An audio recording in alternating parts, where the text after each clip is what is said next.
Hello दोस्तों, मैं हूं अरविंदर। मैं उम्मीद करता हूं आप सभी स्वस्थ होंगे। पहले कोरोना वायरस, उसके बाद अम्फन तूफान और उसके बाद एक और नई मुसीबत जो भारत में आ चुकी है, ये है भारत पर टिड्डियों का आक्रमण, टिड्डियों का अटैक। कोरोना वायरस के समय जब सब कुछ बर्बाद हो चुका है, सब ठप हो चुका है, तो बस हमें एक बात की आस है कि हमारे पास फसल है तो हम भरपेट खाना तो खा लेंगे। लेकिन अभी हाल ही में हुए करोड़ों टिड्डियों के आक्रमण ने किसान की फसलों और किसान दोनों को ही बड़े संकट में डाल दिया है। अभी जो टिड्डियों का आक्रमण हुआ है, ये करोड़ों की तादाद में हुआ है, जो किसानों के ऊपर एक आतंकवादी आक्रमण से कम नहीं है। तो राजस्थान, मध्य प्रदेश, इस क्षेत्र में लाखों हेक्टेयर जमीन को बर्बाद कर चुकी हैं टिड्डियाँ। जहाँ भी जाती हैं ये फसलों को बर्बाद कर देती हैं। अभी आज की तारीख में बुंदेलखंड तक इसका आक्रमण हो चुका है। अब यूपी भी इसकी चपेट में आ चुका है। तो बड़ा खतरा जो है वो पैदा हो चुका है टिड्डियों के कारण। तो जी, ये आक्रमण कहाँ से हुआ, क्यों हुआ, इससे निजात कैसे पा सकते हैं, आज हम चर्चा इसी पे करेंगे। देखिए, जो टिड्डियों का आक्रमण होता है वो कोई नई बात नहीं है। टिड्डियों का आक्रमण हर साल होता है, और हर साल ये आक्रमण जो होता है ये होता है जून जुलाई के महीने से होता है और सितंबर तक चलता है। टिड्डियों का आक्रमण अफ्रीका से होता है। ये रहा पार्ट जो है, यहाँ पर आपको एक द्वीप दिख रहा होगा, मेडागास्कर। मेडागास्कर द्वीप पर तो बहुत बार केस सुनने को मिलते हैं कि टिड्डियों का आक्रमण हो गया, फसलें चौपट हो जाती हैं। तो यहाँ पर होना कोई बड़ी बात नहीं है। लेकिन एशिया वाले क्षेत्र में जुलाई से सितंबर तक होता है। ये टिड्डियाँ अफ्रीका से होते हुए यहाँ पहुँचती हैं यमन, यमन से होते हुए ईरान, ईरान से ऊपर अफगानिस्तान, इधर पाकिस्तान, और पाकिस्तान से सीधा कहाँ आती हैं, भारत आती हैं। यानी कि सबसे पहले इनका जो आक्रमण होगा वो उन भारतीय राज्यों पर होगा जो पाकिस्तान के साथ लगे हुए हैं। इस बार जो टिड्डियों का आक्रमण हुआ है उससे ईरान परेशान हो चुका है, अफगानिस्तान बहुत बुरे से तरीके से परेशान हो चुका है। पाकिस्तान ने तो इसको राष्ट्रीय आपदा, नेशनल डिजास्टर घोषित कर दिया है।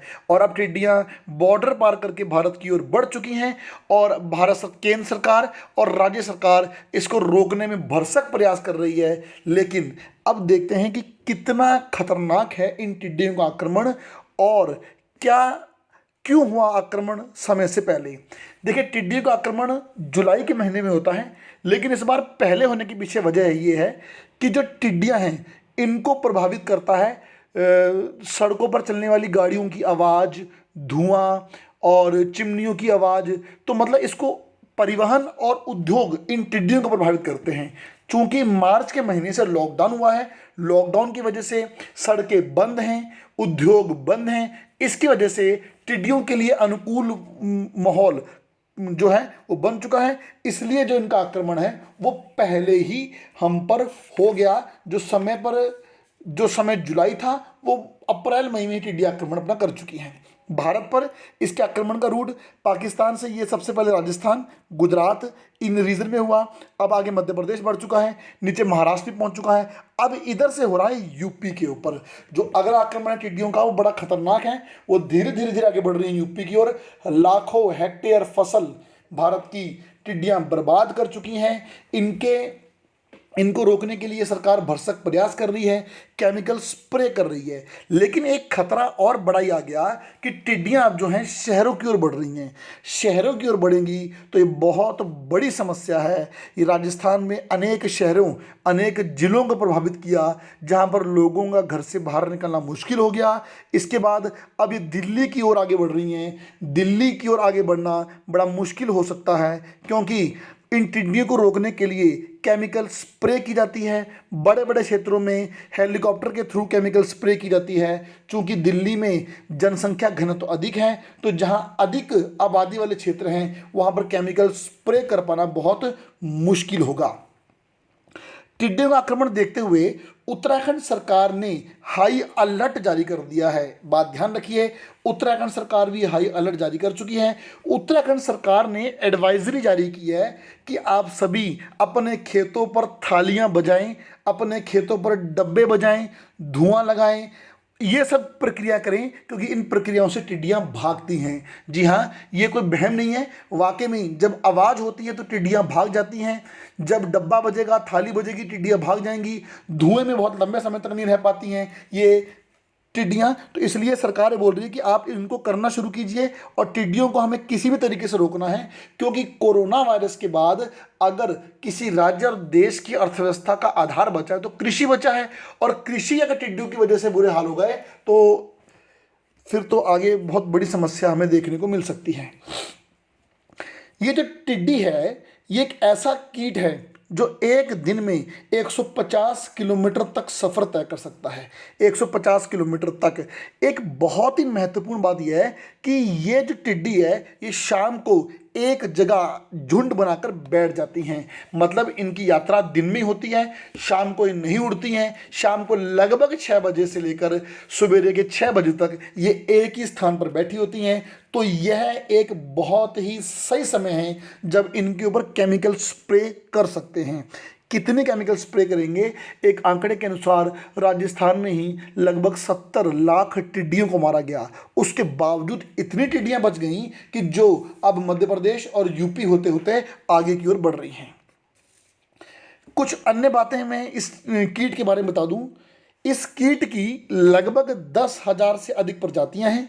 भारत में इसकी प्रजाति जो है वो रेगिस्तानी प्रजाति है। अंटार्कटिका महाद्वीप को छोड़कर सभी महाद्वीपों पर आपको ये कीट मिलेगा। यह दुनिया का एक ऐसा कीट है जो सर्वाधिक जनसंख्या को प्रभावित करता है। दुनिया की लगभग 10% आबादी को ये प्रभावित करता है। मादा टिड्डी एक बार में 95 से 158 तक अंडे दे सकती है। एक मादा टिड्डी एक बार में 95 से 158 तक एग्स अंडे दे सकती है, और ये जो मादा टिड्डी होती है लगभग 3 बार अंडे देती है।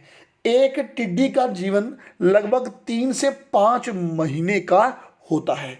तो इनका आक्रमण जारी है।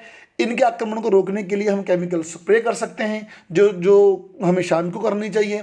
खेतों से भगाने के लिए हम ढोल बजाएं, डब्बा बजाएं और थाली बजाएं और खेतों में धुआं करें। लेकिन इनकी तादाद इतनी अधिक है कि ये जिस किसी खेत में, जिस किसी पेड़ पे बैठती हैं उसको पूर्णतः बर्बाद कर देती हैं। तो इनका आक्रमण जारी है।